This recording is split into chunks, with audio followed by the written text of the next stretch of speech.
We're going on a journey into the darkest chasms and caverns of the mind, deep down into the unconscious. We find a shadowy labyrinth with innumerable winding gates and alleys. At the center of the maze, we find a door, ancient and ornately carved with symbols and hieroglyphs from the earliest dawn of man. Do you dare?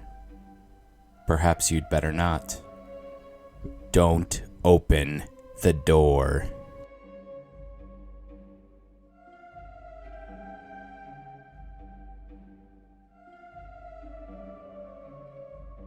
This is simply an occasion to give thanks to everyone who has pressed like or subscribe on this humble, tiny horror-themed channel.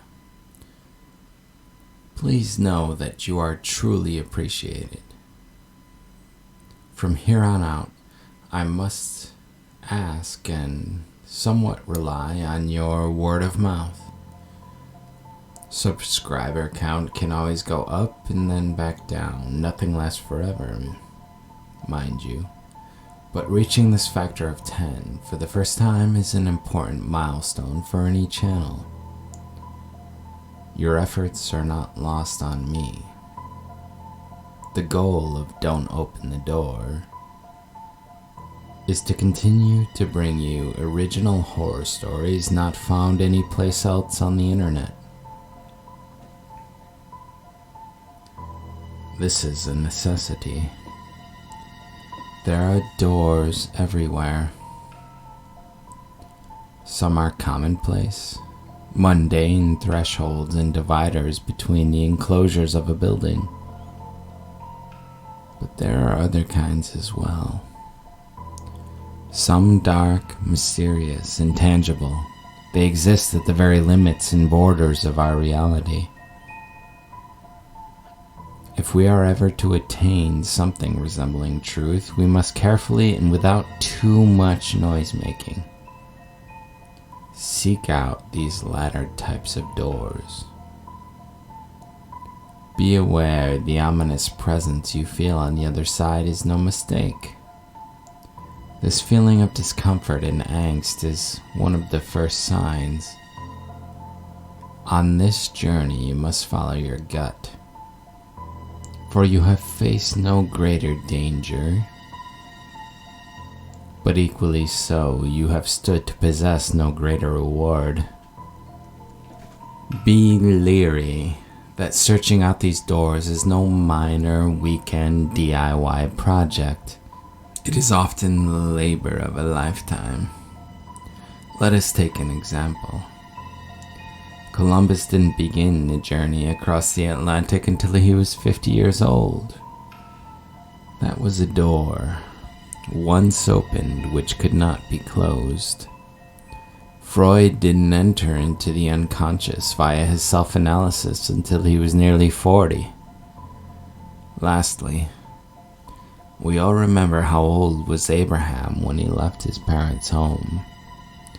One man with one consuming idea can change everything if he messes around with the wrong kind of door.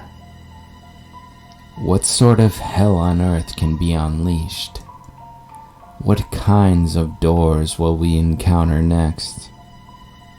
In the story you are about to hear, one man decides to open his door upon a stranger's beckoning, which unleashes an unstoppable course of consequences that shift and fracture his understanding of this domain, our reality. I cannot stress this simple point enough. Maybe we'd all be better off if you didn't. Please avoid it at all costs. I beg of you. I implore of you. Don't open the door. The Seedling. That damnable cat. He was always present, always watching, always eagerly pointing the finger of blame in my direction, stigmatizing me. That cat was a voyeur, at the same time an exhibitionist. It was his fortune in life to live vicariously through me, and he reviled me for it. 5 years did I suffer his torments with grace and patience, and after all, he knows not what he does. He is merely a creature subject and slave to his own nature. These are the things with which I would quell my grating nerves. But when a seedling is planted and germinated, nothing can prevent its growth. Nothing can stop its course. I have seen with my own eyes a vine which had grown up to double a man's height from the earth, climbing up the side of a brick and mortar building and cleaving a solid rock balcony in twain. There it stood, to all appearances an aberration to nature, seeming to find sustenance in the barren core of rock. There was a seedling of suspicion planted in my heart from the very first day I saw that cat. Stanley, the cat. His name was Stanley. He was given me by my brother, my always bemused and distant brother, Harry. It was 5 years ago when I awoke to a frantically nervous knocking at my chamber door. I put my ear to the pine. My visitor was pacing with a vigorous gait. "Who is it?" I uttered with the intensity of a whisper. I had grown unaccustomed to solicitors at my door. It was the 2nd year since my parents had died, and they had been the only visitors to my garret. Who the devil could it be, I thought to myself as I resigned mine eye to the keyhole. In the moment that I did so, I realized that I was privy to a strange perception. Another man's orb staring back at mine through the hole. I lurched in a sickened panic and half somersaulted onto my back. Judging by the muffled sound, something similar must have occurred on the other side. "God damn you, open the door, you crazy fool."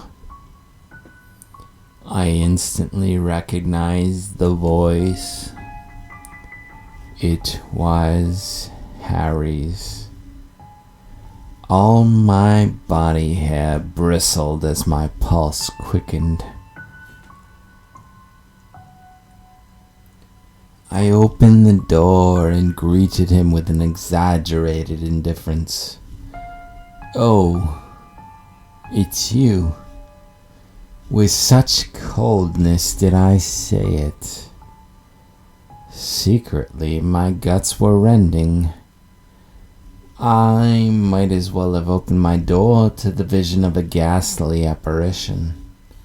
The thing of it was that I'd heard nothing of him in years, and that, quite frankly, I'd presumed him dead long ago. "Well," I said, composing myself.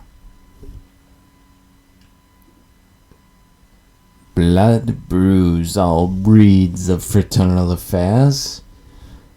What could yours be? What graces me with your presence after all these years, good brother?" He stood slightly bent under the weight of his bundle. He looked like an escapee from hell. His face white as paper, his eyes bloodshot and brooding, two sanguine spheres with large, dark crescents beneath. He seemed to look past me, but the description is not quite right. He seemed to look straight through me, as if flesh and bone were nothing more incarnate than air. There seemed to be something nightmarish stewing within him. His aspect was as if he hadn't slept in a very long time, or perhaps that he'd awakened after too long a troubled sleep. His garments ill-kempt. His appearance had certainly changed since I last knew him. He didn't make any answer at first. He merely stood there and visibly trembled. "Are you going to ask me in as your kin? Or allow me to stand shivering in this drafty stairwell all day and catch my death?"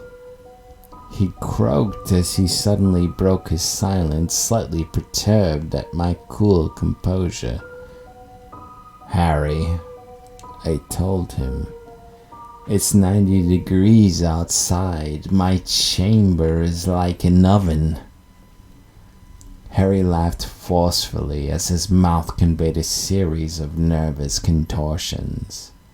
His arms shot up jerkily, as it were against his will, as if to embrace me. I stepped back with a countenance of unfeigned disgust. "Come in, will you?" His arms in that moment wilted and became flaccid. His eyes shut down and he stared fixedly at the floor as he crossed the threshold. I sat down on my bed in the corner and left him standing in the middle of the room. There was only a small window in my garret, and at this late hour Harry's face was hardly perceptible. Withal, I could still sense the nervous workings of his mouth. To be quite frank, it was beginning to agitate me. I lit a candle and placed it on the table where I invited Harry to sit. He hurriedly placed his bundle in the corner of the room and fell into the chair. He sighed with a relief, as if a weight had been lifted, not just in the literal sense. We both sat, he at the table and I at my bed, again in silence. "Well," I said again, "what do you want? Money? If that's the case, I have none to give." No, nothing like that, I swear. I've forsworn all my former vices. I'm trying to turn my life around, you see, and I didn't come to beg from you. Nothing like it at all. He paused, and I can hear the unnatural cadence of his breathing, as if he were mentally preparing himself to walk across hot coals. His voice cracked. "In fact, it's quite the opposite. I come bearing a gift for you, my brother. An apology for, everything. After you've accepted it, you never have to lay eyes on me again, if such you wish." "Harry, I don't need a gift from you. I don't need it, and I won't accept it. And it will not change anything. I still don't even know where you've been for the past 7 years, Harry. I long ago made peace with the memory of you. To tell the truth, I gave you over for dead. If you want nothing from me and only to shower me with gifts, then at this time I believe we should call this little experiment of yours at an end and part ways." His visage adopted a desperate character. Brother, please, if you ever felt anything for me, anything, please accept my gift. I have been in some low and hard places these past years. It would do me a world of good. Let that be your motivation in accepting, if nothing else, that I am wretched and your brother, and I need you to. The intensity of his voice grew by degrees as he spoke. No, it is simply impossible, I said flatly and peremptorily. I rose to open the door for his swift departure. Brother, he whispered as tears welled up in his eyes. What does it cost you to accept my gift? To me it is everything. I am your poor dejected brother, reviled by all but innocent at heart. As I said before, and I promise, if you will simply grant me this one wish, you will never hear from me again. He seemed to me sincere in his plea. He seemed now to have hold of himself for the first time, and all traces of angst seemed to have evaporated from his being. Well, I says, all right. I will accept your damn bribe as long as I never have to look at your pitiful face again. Let's just be candid and call it like it is. At this, some dam within him seemed to burst, and a sudden deluge of ecstasy came flooding forth. He jumped up from his chair and within an instant was shoving the bundle, which he had brought with him, into my arms. What is it? I cried with an equal mixture of shock and irritation. Harry's face drooped in a manner that resembled wax melting. He now looked into my eyes with a steady and morose gaze by the light of the candle and had a disturbing quality to it. It's yours now. I have given it to you. He had vanished through the doorway before I could object to this inanity. I remained standing for a few minutes afterwards, pondering these strange happenings, when suddenly it occurred to me that I still clutched the bundle in my arms. I dropped it suddenly, spastically. A shrill hissing sound issued forth. Fear gripped me with icy fingers. All my breath was suddenly purged from my lungs. My mind was a blank as I backed and stumbled my way to the bed, never taking my sight off that bundle. Suddenly, something within began to stir. There was a sort of wriggling about, and then the drawstring pulled loose, as the canvas fell shapeless to the floor.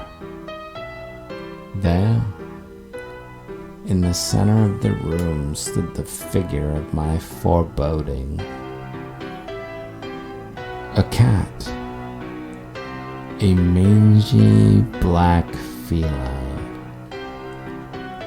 That damned fool, I thought. He must know my finances are tightly bound. One look at my quarters would reveal it. On my inheritance, I had figured one man could live 10 years without lifting a finger as long as frugal living was his wont. I'd had it all planned out, man. Down to the last dime, it was a design for smooth sailing. It was a design for one man, not one man and one lousy cat. What a lunatic that brother of mine is. This is probably all based on some flight of his imagination, some superstitious freak, I reasoned. In our youth, Harry had been known for his acuteness of temperament, for his susceptibility to be carried away by impressions, for his sensitive, albeit contrary nature. Hell, I finally decided. The nuisance is left on me now, and there is no choice in the matter. As I drifted off to sleep, I fancied that the cat was watching me with its yellow eyes. That night, I dreamt that it spoke to me. The next morning, I awoke conscious of a peculiar and elusive notion. Over breakfast, it dawned on me. The cat's name is Stanley, yes. That is it. But why?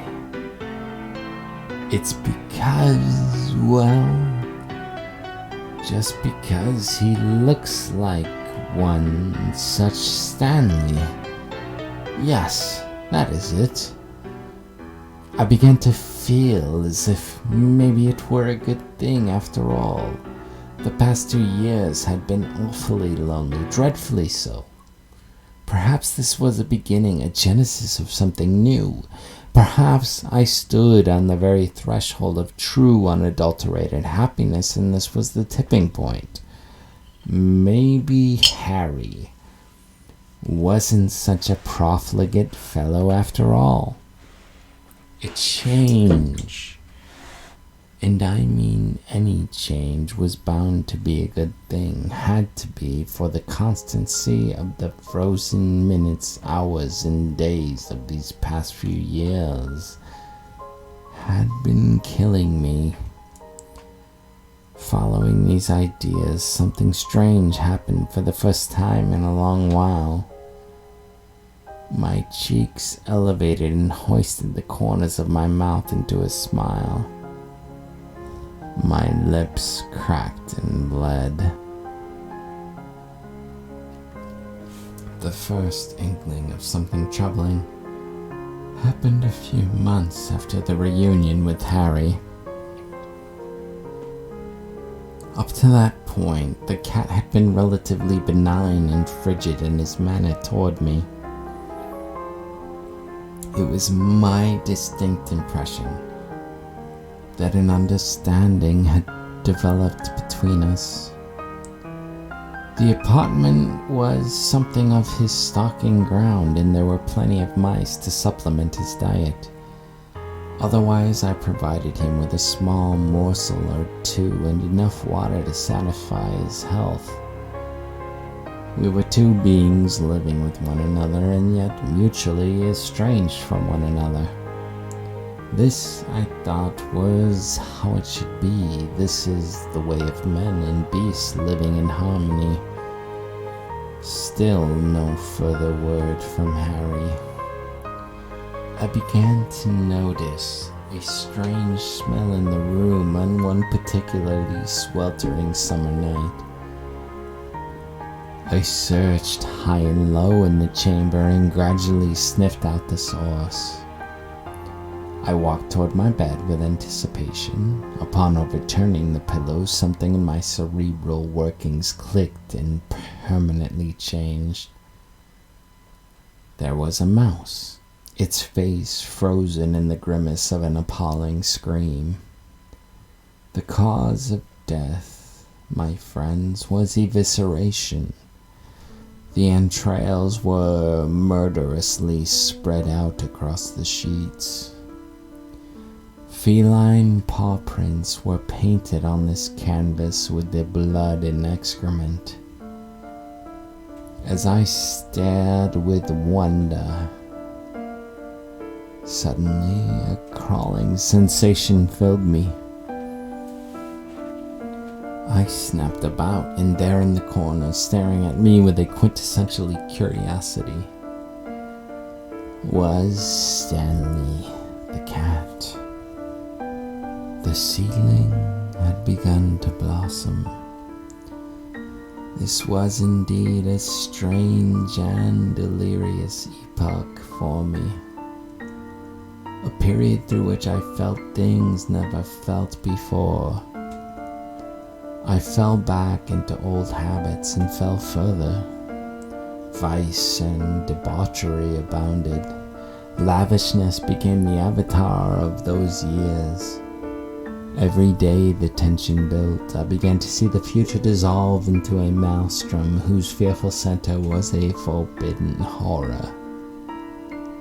The most frightful thing in my decline was not the fall from grace itself, not the flight to sin. Rather, it was the fact that there was absolutely no sensible reason for it, no cause more profound than idleness.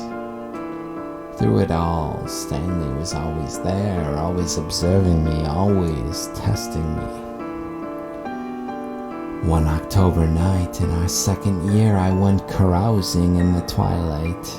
By the witching hour, I was floating on the vapors of absinthe. I sauntered down to the red light district, one of my usual haunts from the old days. I returned to my garret with a board on my arm. I mounted her and we began the animal act.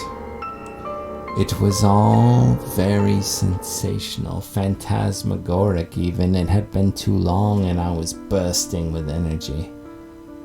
Then I was suddenly overwhelmed with a grotesque vision, as I'd been before. The cat, Stanley, was watching us, was getting off on it. I was certain. This paranoid state proved too much, and a premature and lackluster zenith was had. I immediately dressed and muttered something about getting some air. Outside, I breathed deeply and soothed away all my irritations with simple logic. I returned with a new vigor in my step, ready to redeem myself,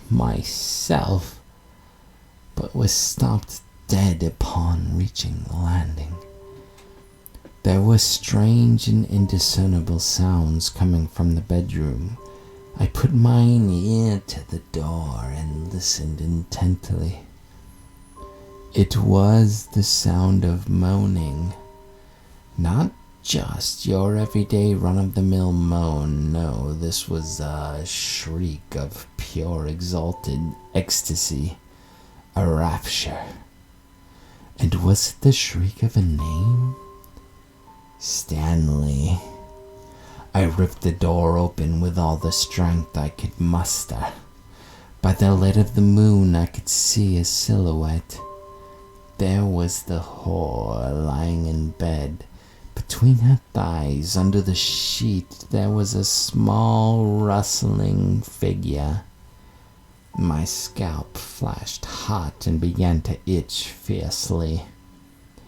That lecherous fiend, I thought, there he is with my prostitute, browsing and fondling with his little paws like a depraved libertine, grazing in her sweet fields of femininity. That was not the worst of it, no. The worst was not that he had taken my place, rather that he was laughing at me. The whole time he was laughing at and mocking me, making antics at my impudence. He was swaggering now, asking me, taunting me, demanding of me, who has the biggest sword now, my boy? Such vulgarity. He seemed possessed by the spirit of the Marquis de Sade. I began to tear at my hair. I was pervaded with rage as I charged the bed like a Spartan. I began to shriek, "I'll kill you, you pretentious, wily creature." The whore was on her feet in a second, and I pummeled the bed. I delivered blows pell-mell as I screamed oaths at the top of my voice. I punched, I kicked, I rolled, I twisted and I struggled, and I became tangled in the sheets. But the working woman had all her clothing gathered in her arms, and she heaved the door wide open. I was struck aghast. There, lying lazily on the landing, was the form of a cat. Stanley. He meowed with a certain dignity. I grew dizzy as I struggled to apprehend. I closed my eyes and drifted unconscious without thought. In the morning, I reasoned that he must have slipped out behind me when I went out. As for the illusory treachery on his part, that must have been a side effect of the absinthe. Yes, that was it. You see, the vine was crawling, searching for cracks. Every month which passed was an exercise in repression. He was constantly egging me on, trying to urge me into a frenzy. It was my role to play the fool, pretend as if I were oblivious to his attempts at mortifying me, his very conspicuous rankness and the egregiousness of his offenses, at times strengthened by my will to oppose him. He began nibbling at my food, for instance, and relieving himself on the carpet. The vine expanded and stressed the bedrock. I decided to get rid of him. One morning before dawn, and I hadn't slept, mind you, I managed to bundle him up on the sly. I carried him across the city and dropped him in a seedy and unfamiliar locale. I jumped into a coach and urged the driver onward with manic cries. As soon as I returned to my chamber, I collapsed into the bed and slept a solemn and dreamless sleep. When I arose, I felt a relief for the first time since it all had started. I sat up, still a little fuzzy, and peered about. Something didn't fit in with the scenery of my bedroom. Something laid across my feet. To my stark and utter horror, there was the cat. The room started spinning and a pressure built in my skull till I thought it would burst. I leaped out of bed and dunked my head into the wash bucket. The frigid water brought me to myself, and I whipped around towards the bed. There he was watching me with one eye, and from that one eye oozed a perfect hatred. My thoughts turned towards my brother. I began to sit for long stretches in pensive spells, ruminating, remembering my brother, trying to divine the answers to endless questions. There was one thing about Harry which kept recurring to me. If he wasn't falling for some of the more usual philosophical sophisms, it was the arcane, the abstruse, the occult which he was obsessed with. He was always going on about something or other cryptic. His Orphic disposition was never to my taste, but now I saw his dogmas as eerie possibilities. He had been so engrossed with alchemy, astrology, witchcraft, that I didn't know where to begin. These preternatural humors became a mania, and the vine began to split the bedrock. I had decided to kill Stanley, to execute him casually, simply.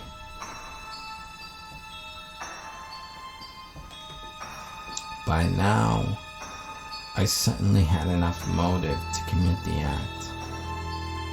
By now, it was inevitable. My mind had been made up and the edict had been carved into my skull. I was now on a fateful path. The one question left to me to settle was modus operandi. How was I to go about it? Of course, it was only a cat, a lower animal, but still. Such acts themselves I carried a distaste for. I began to sit for hours in contemplation, debating every little detail, deciding every point absolutely, playing it out over and over again in my mind's eye. If it hadn't been for Stanley, the past 5 years of my life would not have been remembered as a stint in the inferno. I was certain that he was responsible for all my miseries, and that if I did not rid the universe of him, that he would be responsible for my downfall and demise. The cursed cat was in for it. The bedrock had finally cleaved in twain. The last of my inheritance was dangling by a thread. The day on which I was to bring my vengeance to a consummation was in early January. At the drop of a hat, that cat's life would be over. At the drop of a hat, all his sinister modes would be ended forever. I had decided that the deed must be done as violently as possible, so that I may vent my aggression therapeutically. I had decided that the deed should be done out of doors, therefore eliminating concerns of spillage and splatter. I had decided that the deed must be done in some secluded place, but the footage of Stanley's wandering terrain did not exceed far. I had decided that the deed must be done under the cover of darkness. Therefore, that night, in the alley behind my building, Stanley, and all that he was, would be scattered to the winds under the impulse of my tack hammer. That day, I was a bundle of nerves. I paced back and forth in the apartment all day long. I found my strength in brandy and rationalizations. When the clock struck midnight, my heart began to race, outpacing my fleeting thoughts. I began to perspire like a rainforest. I lost all control of my muscles and began to twitch involuntarily. A piercing lump arose in my throat, and my face flushed almost to blackness with blood. I stuck my hammer into my belt, and my spine began to tingle no less. Fluttering and with faltering steps out the door and down the stairs I went as if in a dream. The rest is only dimly remembered. In the vaults of memory, the imagery is kaleidoscopic in aspect. The scenes are projected before me in the third person, as if I were watching another man's unstoppable course. The sequence of events is non-linear and produces a mystique. Everything is foggy, and it is strange for me to recall as of some past life, fragmented and forgotten. As to the child who assiduously pieces together the antique vase he has smashed with bouts of horseplay, so do I to these happenings. These are the sensations I now experience nonetheless. I believe I can retell this incident faithfully, excluding not the least important detail. I can see myself now in my mind's eye, carefully making my way down the alley, measuring each step. Yet So inconspicuous I am. Out of my pocket comes a bottle of milk and a saucer. I hesitate, but only for an instant. I place the saucer adjacent to the northeast corner of my building. Kneel down and pour. My hand is trembling. There are neighboring buildings on both sides and behind mine, making for 3 interconnected alleys. I step back into the eastern alley and duck down into the shadows. As soon as I have done so, I have this sudden need to urinate. I wait for what seems a very long time. Suddenly, there comes a jingling, and a tension overwhelms my body. It is Stanley's bell. I unsheath my hammer and slowly rise, tiptoeing my way stiffly to the corner. The ding of the bell is growing near. I wait for what seems an eternity, and then finally, he's simply here. There is an audible scraping between saucer and pavement. I suddenly wield the hammer above my head with one arm. With the ineptitude of a novice murderer, I scream like a banshee and lurch around the corner. I bring the hammer down with one crushing blow, which would have made Thor himself green with envy. There is a sickening crunch, and then darkness. I faint.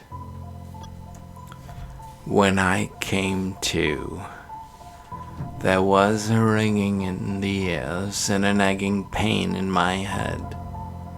At first, I didn't know where I was, but I remembered that I had been in the middle of something. Something of great weight and moment. I fancied my head ached because of yesterday's excessive use of the snifter. The light showed that the sun was just rising. I was almost literally petrified with confusion. My grimace and my posture was set in stone. I gradually became aware of a strange sound. I slowly rolled over, chipping away at the cement in every joint. There, to my utter horror, was a man's face staring back into mine. His mouth was wide agape as if to eat me. His eyes stared unwavering like those of a crazed madman. I was immobilized with terror when something else about his eyes struck me. They were glass. This man had glass eyes. Again that strange sound, and then a moment of clarity. His eyes were not glassed. In fact, I was face to face with a corpse. I shrieked and scrambled to the opposite wall. Who on earth? I saw that his hair was wet with blood, which his head laid in a pool of. The top of his skull was concave, caved in by some tremendous blow. There were fragments of skull and brain matter littered hither and thither. It looked as if gunpowder had been detonated inside of this man's cranium. The man somehow struck me as familiar, but the death face was so distorted that I was difficult to discern it. Then, could it be? Yes, it was. The man was none other than Frank Lurid, the dangerous man to whom the last of my inheritance was owned through gambling debts. But who could commit such a savage and brutal murder? Why here? And with me laying right at their feet as a possible witness? Unless, of course, that is, they mistook me for dead. Again, my thoughts were interrupted by that strange sound. I stood up and took in the scene. I became woozy at what I saw. There was Stanley the cat that I had felled with a mighty blow, crouched on the other side of Frank, or the corpse that remained of Frank, lapping from his saucer. It was filled with blood, and in the shadows he resembled Vlad the Impaler. Then I saw my hammer. It shone crimson as the first rays of light struck it. It all came back to me in that moment, as if injected by force into my mind. I had made a tragic error. I had underestimated my opponent, and now he had turned my little plan onto its head. The dawn had arrived. Many people would soon be stirring. I had to act quickly. I ran up to my garret as precipitate as the winged sandals of Mercury. I bundled the sheets off the bed in a bucket of water, then made back for the alley. But when I had arrived back at the scene of the crime, I merely stood there in a daze.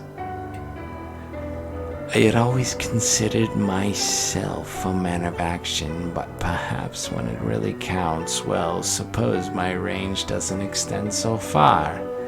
I had a premonition of prison, of the gallows. I snapped to and went to work like a professional. I spread out the sheet ever so carefully. I even smoothed out all the wrinkles. I then slowly but surely elevated Frank's left side until I could roll him like a wheel onto the sheet.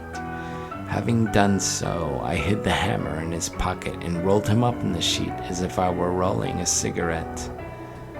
I then took hold of the gentleman by the feet and dragged him out of the alley and up the stairs to my garret. I paused after each step so as not to induce a disturbance as of continuous thumping. I then tore back down to the pool of blood and, mixing it with water, was able to thin it out and sop it up to a considerable degree. So unobtrusive was now this once grisly scene.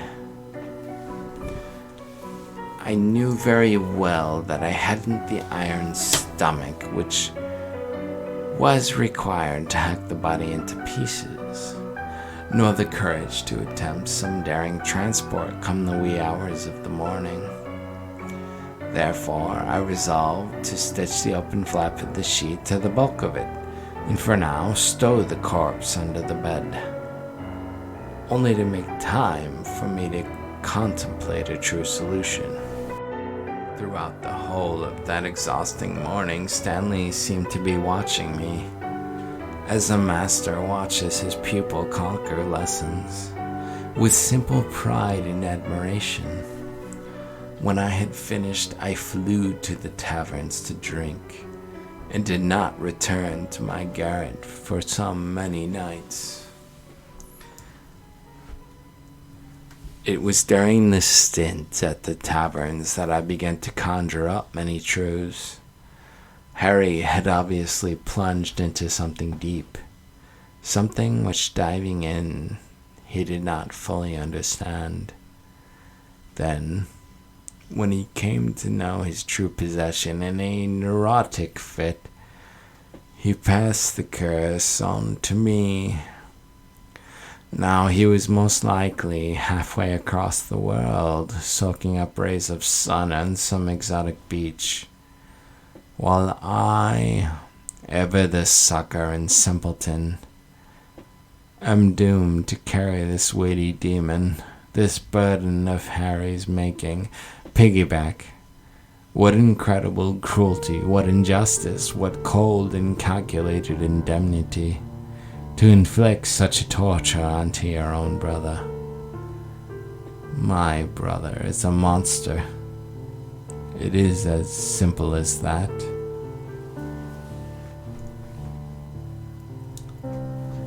When I finally summoned the courage to make a return to my garret, my health seemed to be in bad straits. A total lack of sleep, coupled with a total indulgence in excesses, had left me feeling not quite myself. As I ascended the stairs, I became aware of a malodorous current of air which seemed to be circulating throughout the entire stairwell.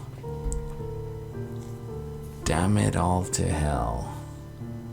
I had been so very careful. But I had left my window open and now the dreadful molecules were being dispersed. I raced up the remaining stairs and gained entrance to my room. There was Stanley's tail wagging out from under the bed. Damn it all to hell. He was interfering with Frank's sheet. He was most likely feeding on the body and might have been for some time now. I grabbed a knife out of the drawer and made my way towards him. "You little carnivore," I shrieked as I brought the knife down in a hot, rupturing stab. His tail disappeared under the bed just in time, and the tip of the knife disappeared into the floorboard. I yanked it out and began sweeping and stabbing under the bed, here, there, everywhere. Amid my vulgar declarations and oaths, there was a sudden interruption. "Brother!" I turned with sudden force. I seemed to have left the door open, and there, standing at my threshold, was Harry. I stood up, set the knife down on the table, and sat down. I stared right at him, ran my fingers through my hair, and sighed. "Well, well, well, the prodigal brother returns." "What?" He stuttered and looked puzzled. I stared at him with a deadpan expression. "So you took me for a fool, eh? Well, now I'm wise to you." Certainly I am.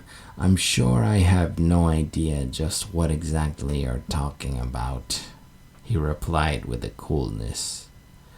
"Oh," I fired back. "You don't?" A sudden fancy had struck me. Remember that game we used to play, Harry, where one would spread out one's fingers on the table and run the gamut of the interstices with the tip of a knife? The point was that if you were dexterous enough, if you were an ace, you wouldn't get cut. I began to play the knife, the tip of the knife, and the spaces between my fingers. "You think that you're quite the ace, Harry, don't you?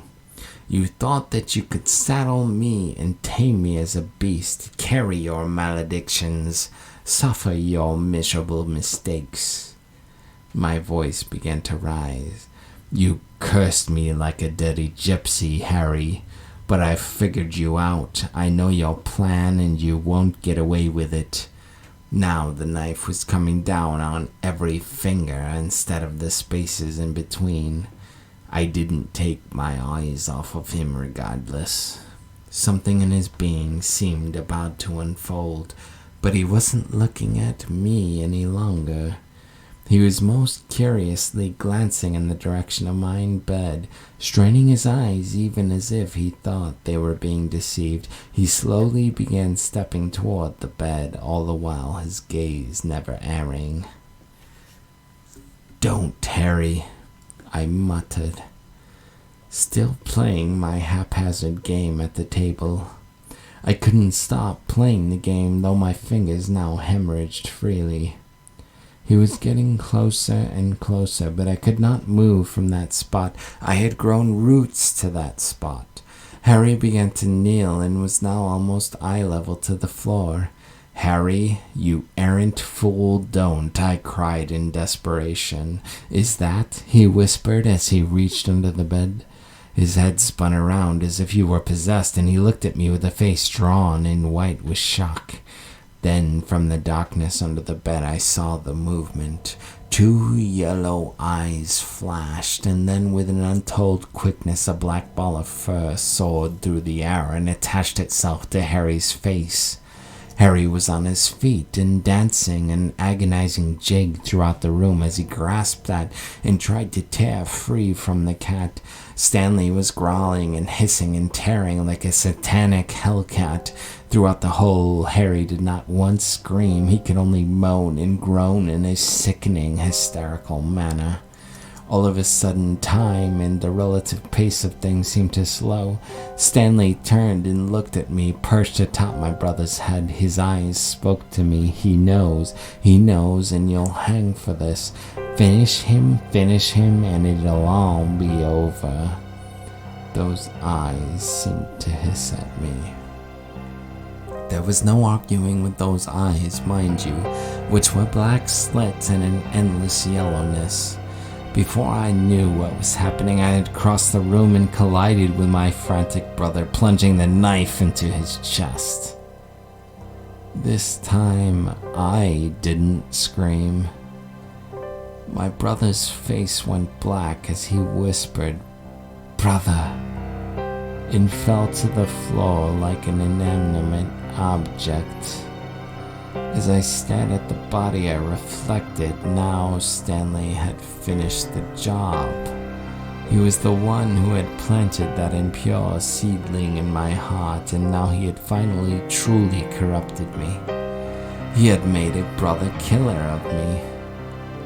How do you like that? A little cat of much persuasion indeed. In the end, Harry found a place under the bed next to Frank. Afterwards, I had many a drunken thought.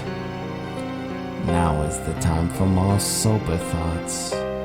These 3 months last were filled with fits of abstraction and fantastical imaginings. These 3 months last I was always inebriated and in a constant stupor. These 3 months last were an act of reckoning, a settling of accounts, struggling to unshoulder my regret. And in these last 3, from the depths of my delirium, there came a realization of something serene. This deep-seated evil which was wrought upon flesh and blood through my deeds, it was all merely physical law, a consequence of inertia. It couldn't be helped, thus I couldn't help myself. How can a man deny himself what it is in his nature to do? What he is destined to do?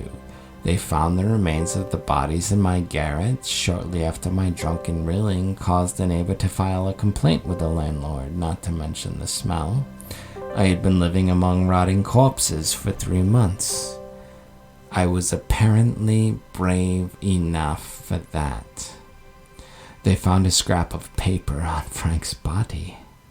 It was a letter of my handwriting and signature, inviting him to meet me in that alley on that fateful day for the payoff. How about that? Stanley the cat was now revealed a master forger as well. Now I take my whippings each morning with dignity. Now the guilt is lifted as I lean against my padded walls. Now my soul is purified by cleansing waters. Through simple reasoning was I able to make the change, irrefutable logic that is. Now the world is perhaps a smaller sphere, but I am forever one of God's children. None are better than I, and none worse. We are equal in his eyes. No more seeds of suspicion or of anything else but everlasting love for mankind will ever again be planted in my heart. My straitjacket may be binding of my body, but my mind is free with wings, my friend. And best of all, that damnable cat, the source of all my woes and pain and my dearest anathema, is no longer at mine heels.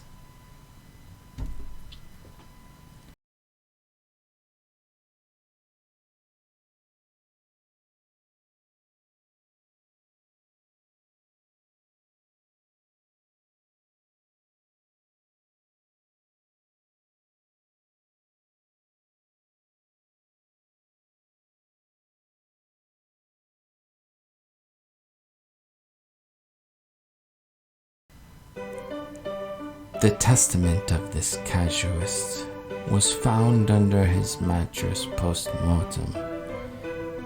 He hung himself with a bedsheet shortly after incarceration.